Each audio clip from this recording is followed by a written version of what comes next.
Good morning বন্ধুরা, back to my channel মানসী ব্লগে সবাইকে স্বাগত থাকলো। তো তোমরা সবাই কেমন আছো বলো বন্ধুরা? নিশ্চয়ই ভালো আছো। তো আমরাও সবাই ভালো আছি আর সুস্থ আছি। তো আমি আজকের ব্লগটা শুরু করছি যে এই ভিডিওর মাধ্যমে আমার যে সংসারে কাজ করি সেগুলো তোমাদের সাথে শেয়ার করি। তো যদি তোমাদের ভালো লাগে তো like, share, comment, subscribe please করো। আর এই যে সকালে মর্নিংয়ে উঠে ব্রেকফাস্টে চা করে নিয়েছিলাম, চা খেয়ে নিয়েছিলাম। চা খাওয়ার পরে তাড়াতাড়ি মার্কেটে চলে গেছিলাম। মার্কেটে যাওয়ার পরে এই যে সবজি বাজার, মাছ, মাংস এগুলো সব কিনে নিয়ে এসেছি। কী বলো তো বন্ধুরা, কাছে বাজার হলেও প্রত্যেক দিন গিয়ে কেনাটা সম্ভব হয় না। ওই জন্য 3 দিনের বাজার করে নিয়ে এলাম। বাজার 3 দিনের জন্য হয়ে যায়। তো সবজি দেখতেই পাচ্ছ বন্ধুরা কি কি সবজি নিয়ে এসেছি আমি। আলু, পেঁয়াজ, তারপরে টমেটো, মোচা, চালতা, কলমি শাক, ভেন্ডি, পটল, আদা, রসুন, কলা, তারপরে আরও অনেক কিছু সবজি নিয়ে এসেছি বন্ধুরা। অনেক আসলে আমি একটুও সবজি খেতে ভালো পাই। বাচ্চারা তো সবজি খেতে ভালোই বাসে না, তার মধ্যে একটু ভেন্ডিটা একটু খায় আমার ছেলেটা, ওই জন্য ভেন্ডিটা ওর জন্য একটু কিনে নিয়ে আসি, কেন ও ওই সবজির মধ্যে ওটাই একটু বেশি ভালোবাসে। তো ওটাই নিয়ে এসেছি। মাছ নিয়ে এসেছি, চিংড়ি মাছ নিয়ে এসেছি, মাংসও নিয়ে এসেছি। আজকে দুপুরে মাংস করে দিব আর মাছ আর চিংড়ি মাছটা রেখে দিব। আর মাছের মধ্যে ট্যাংরা মাছ নিয়ে এসেছি। ট্যাংরা মাছটা দেখো বন্ধুরা ব্যাগে কেমন কিভাবে আটকে গেছে। ওর যে তার যে ছোট ছোট দাঁড়গুলো মানে কাঁটাগুলো আছে না, ওইগুলো ব্যাগের ভিতরে এমন ঢুকে গেছে আমি বের করতেই পারছি না। অনেক করে করে কষ্ট করে বের করেছি।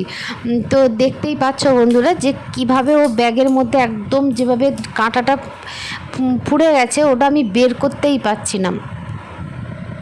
তো ব্যাগটাও ধুয়ে মাছ সবজি সব বের করে নিয়েছি। বের করে নিয়ে ব্যাগটাকে ধুয়ে ভালো করে ধুয়ে পরিষ্কার করে শুকিয়ে দিব, কারণ জলটা ঝরে গেলে ভালো। কেন মাছ ফাঁজে নিয়ে এসেছিলাম তো ওতে রক্ত ফক্ত লেগে গেছে, মাংসও নিয়ে এসেছিলাম, ওই জন্য ব্যাগটাকে ধুয়ে দিব। ট্যাংরা মাছটা আজকে আর কাটবো না, রেখে দিব। কেন বলো তো বন্ধুরা, মানে মাছ কাটতে বসলে আমার একটু লেট হয়ে যায় জানো, ওই জন্য আমি ট্যাংরা মাছটা আর আজকে কাটবো না, রেখে দিব। আর চিংড়ি মাছটাও রেখে দিব, মাংসটা রান্না করে ফেলবো। আর অর্ধেক মাংস রান্না করব। আসলে বেশি মাংস নিয়ে চলে এসেছিলাম, কেন আমার বোন ফোন সবাই আসবে বলছিল, ওই জন্য একটু মাংসটা বেশি নিয়ে চলে এসেছিলাম। তো কম লোক আমাদের, তবে এত মাংস একসাথে রান্না করে রাখবো না, এই জন্য আমি অল্প দুটো রান্না করে 1 কিলোর মতো রান্না করেছি। আর কিছুটা আমি রেখে দিয়েছিলাম কেন আমার ছেলে একটু বিরিয়ানি খেতে ভালোবাসে, ওই জন্য বিরিয়ানির জন্য অল্প কিছুটা বাড়িতে চিকেনটা আলাদাভাবে রেখে তুলে কৌটোতে রেখে দিয়েছিলাম, যাতে পরের দিন আমি বিরিয়ানিটা তার জন্য একটু করে দিতে পারি আর কি। আসলে 3 দিনের বাজার একসাথে করে নিয়ে আসি, কেন বলো তো বন্ধুরা, আসলে নিজেকে একাকে যেখানে সব জায়গায় দৌড়াতে হয় না, ওই জন্য কি করি, নিজে কষ্ট হলেও একসাথে পুরো 3 দিনের বাজার করে নিয়ে চলে আসি। এবার 3 দিন হয়ে গেল, 3 দিনের পরে আবার যাই বাজারে। তো এই জন্য আমি মাছটা বলো একটু বেশি করে নিয়ে চলে আসি আর কি। 2 দিন মাছ হলো, 1 দিন নিরামিষ করলাম, তারপরে মাংস করলাম, এরকম করে চালিয়ে নিই আর কি। আমার বেসিংটা তো দেখেছো বন্ধুরা, বেসিংটা কিন্তু পরিষ্কার পরিচ্ছন্ন, কিন্তু ওই রকম মানে যতই পরিষ্কার করি না কেন ওই রকমই থাকে। তো এই কালোগুলো বলে এরকম থাকে না কি আমি বুঝতে পারি না, যতই পরিষ্কার করি ওই রকমই হয়ে যায়। তো বেসিংটা পরিষ্কার, কিন্তু ওই জন্য আমি নিচে রেখেই ধুয়ে নিচ্ছি মাংসগুলো মাছগুলো সব। আগে রান্নাঘরের কাজগুলো পুরো সব কমপ্লিট করব, তারপরে আমি রান্নাঘর থেকে মানে কমপ্লিট করার পরে রান্নাঘরটা গুছিয়ে নিব, পরিষ্কার করে নেব আর কি। এই জন্য আগে সকালে সকালে মার্কেট থেকে এগুলো কিনে নিয়ে সবজি ফবজি মাছ এগুলো ধুয়ে পরিষ্কার করে যতটা আমার দুপুরের জন্য যেটা লাগবে সেটা নিয়ে নিলাম, আর সেগুলো ধুয়ে কৌটোতে ভরে ফ্রিজে রেখে দিব। মাংসর গায়ে কিছুটা দেখবে তেল জাতীয় জিনিস থাকে, ওই তেলটা আমি কি করি মার্কেট থেকে নিয়ে আসার পরেও ওইখান থেকে আলাদাভাবে বের করে ফেলে দিই। ওই তেলটা আমি মাংসর গায়ে রাখতে দিই না, বিশেষ করে মুরগির মাংসটা। এইভাবে কৌটোর ভিতরে মাছ মাংস সব আমি ভরে রাখি।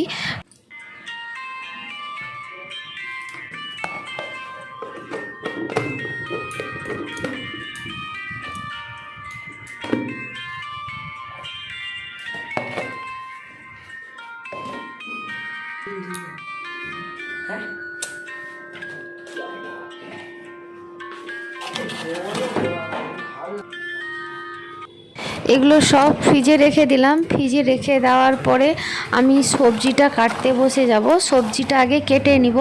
তো মাংস হলে না আর কিছু মানে রান্না আমাদের মানে তরকারি খেতে চায় না। ওই জন্য মাংসর জন্য আলু না দিলেও মাংসতে ভালোও লাগে না খেতে। কি বলো বন্ধুরা, যে যেহেতু আমরা বাঙালি তো মাংসতে আলুটা বেশি ভালোবাসি, এই জন্য মাংসতে আলু দিয়েছিলাম। তো আলু প্রথমে তেলে ভেজে নিলাম। ভেজে নেওয়ার পরে আর পরিমাণ মতো নুন দিয়ে দিলাম আলুতে, দিয়ে ভেজে নিব। আলুটা দুবার করে নেড়ে নিলাম, নেড়ে নিয়ে আলুটা লাল করে ভেজে নিব। আলুটা ভাজা হয়ে গেছে, ভাজা হয়ে তুলে নিয়েছি। তো তেল আমি মাংসতে কিন্তু অল্প পরিমাণই তেলটা দিই। তো তেল এতটুকু দিয়েছি, তাতে রসুনটা ফেলে দিয়েছি। প্রথমে রসুনটা থেতো করে ফেলে দিয়েছি। রসুন প্লেন করে বাটি না। তো হয়ে গেছে, লাল লাল করে ভাজা হয়ে গেছে। তারপরে পেঁয়াজ দিয়ে দিয়েছি। পেঁয়াজে অল্প পরিমাণ নুন কেন দিয়ে দিলাম বন্ধুরা, পেঁয়াজের নুনটা দিয়ে দিলে না পেঁয়াজটা তাড়াতাড়ি মরে যায়, ওই বেশি টাইম নেয় না, ওই জন্য পেঁয়াজের নুনটা দিয়ে দিলাম। তো পেঁয়াজ ভাজা হয়ে গেছে। তো পেঁয়াজ ভাজা হয়ে যাওয়ার পরে কি করলাম, আর পুরোটা ভিডিওটা দেখাইনি বন্ধুরা, করিনি। তো এই যে চিকেন হয়ে গেছে। তো সব খাওয়া দাওয়া কমপ্লিট হয়ে যাওয়ার পরে বাসন ফাসন ধুয়ে পরিষ্কার করে রেখে দিয়েছি। তারপরে কি করেছি বলো তো বন্ধুরা, এবার এটা পুরো পরিষ্কার করতে আমার একটু সুবিধে হবে, কেন যেহেতু রান্নার কাজটা খাওয়া দাওয়া কমপ্লিট সব হয়ে গেছে। তো এই জন্য আমি কি করলাম, যে উপরে অ্যাডজাস্ট ফ্যান বসছে, তারপরেও তেল চিটে ভাবটা বসে গেছে যেন। ওই জন্য আমি বললাম না, আজকে একটু সময় পেয়েছি যখন, তো এখন আমি এই কাজগুলো করে দেব। ওই জন্য কিচেন রুমটা ক্লিন করার জন্য আজকে এই তাড়াতাড়ি একটু প্রস্তুতি নিয়েছিলাম আর কি। তো এই জন্য দেখো বন্ধুরা, তো আমি সাফ সাফাইটা করে নিচ্ছি। উপরে উঠে মানে দেওয়াল ধরে আমাকে করতে হচ্ছে। তো অ্যাডজাস্ট ফ্যানটাও আমি পরিষ্কার করছি। তো ক্যামেরাটা উপরের দিকে যাচ্ছে না, আমি স্ট্যান্ডে দাঁড় করিয়েও ভিডিওটা করছিলাম। তারপরেও অ্যাডজাস্ট ফ্যানটার দিকে আর ক্যামেরাটা যাচ্ছে না। ওই দেখেই বুঝতে পারছো বন্ধুরা যে আমি উপরে অ্যাডজাস্ট ফ্যানটাই পরিষ্কার করছি। তো আমার রান্নাঘরে ওটা লাগানো আছে, পুরোটা হয়নি, যতটুকু হয়েছে ততটাই করছি। ওর ভেতরেরটা তেল পুরো ভাব বসে গেছে, ওই জন্য ওটা বেশি পরিষ্কার করে দিচ্ছে একটু। অ্যাডজাস্ট ফ্যান থাকলেও তেল চিটে ভাবটা একটু কম হয়, রান্নাঘরটাতে একটু কম হয়। দেখবে রান্নাঘরে এইসব জিনিস না থাকলেও না এবার তেল চিটে ভাবটা বেশি হয়ে যায়। এবার জিনিস রান্নাঘরে তো আমাদের অনেক জিনিসপত্র থাকে, এগুলো প্রত্যেক দিন তো আর পরিষ্কার করা সম্ভব হয়ে ওঠে না। তো যেগুলো হাতের কাছে জিনিসগুলো থাকে এগুলো রান্না করার পরে পরিষ্কার করে দিলাম, কিন্তু আর জিনিসগুলো তেল চিটে ভাবটা বসে যায়। তো আমি এই জন্য কী করেছিলাম, অ্যাডজাস্ট ফ্যানটা বসিয়ে নিয়েছিলাম, তো জিনিসপত্রগুলো যাতে একটু তেল চিটে ভাবটা না বসে। আর ওটা করার পরে কি করেছি, যখনই এটা কিন্তু বসানোর পরে এতটা তেলচিটে হয় না।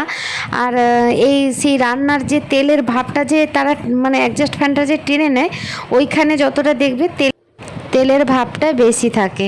তো ওই জন্য ওটা কালো হয়ে যায়। এবার তুমি যদি না দুদিন অন্তর পরিষ্কার করো, আমি 1 সপ্তাহ কেন 2 সপ্তাহ 3 সপ্তাহ পরেও পরিষ্কার করে দিলে সুন্দর পরিষ্কার হয়ে যায়।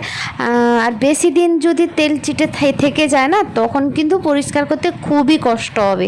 তো ওই জন্য আমি এতটা মানে বসতে দিই না, তার আগে আমি পরিষ্কার করে দিই।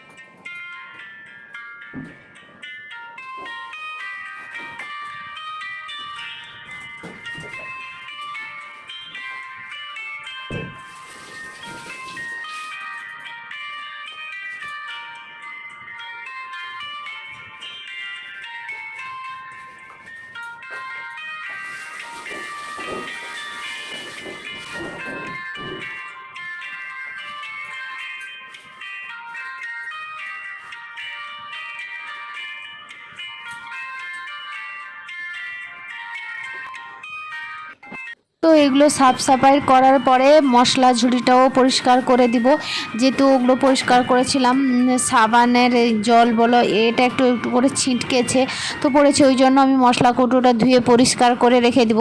তো এটার সাথে কাজটাও আমার কমপ্লিট হয়ে গেল। তো মশলা কৌটোটা ধুয়ে পরিষ্কার করে শুকনো কাপড়ে একটু মুছে নিব, মুছে দিলে রান্নাঘরে আজকের তো এখন দুপুর থেকে পুরো সন্ধ্যা অবধি রান্নাঘরে আমার কাজ পুরো কমপ্লিট হয়ে গেল। তো আর কিছু করতেই হবে না, আমার পরিষ্কার দেখতেই পাচ্ছ বন্ধুরা, দেখো পাথরটা কেমন চকচক করছে। তো আমার কাজ কমপ্লিট হয়ে গেল, এগুলো পরিষ্কার ধুয়ে করে রেখে দিলাম। আর যদি ভিডিওটা ভালো লেগে থাকে তাহলে like share comment subscribe please করো। আর এরকম নিত্য নতুন ভিডিও দেখার জন্য প্লিজ আমার পাশে থেকো।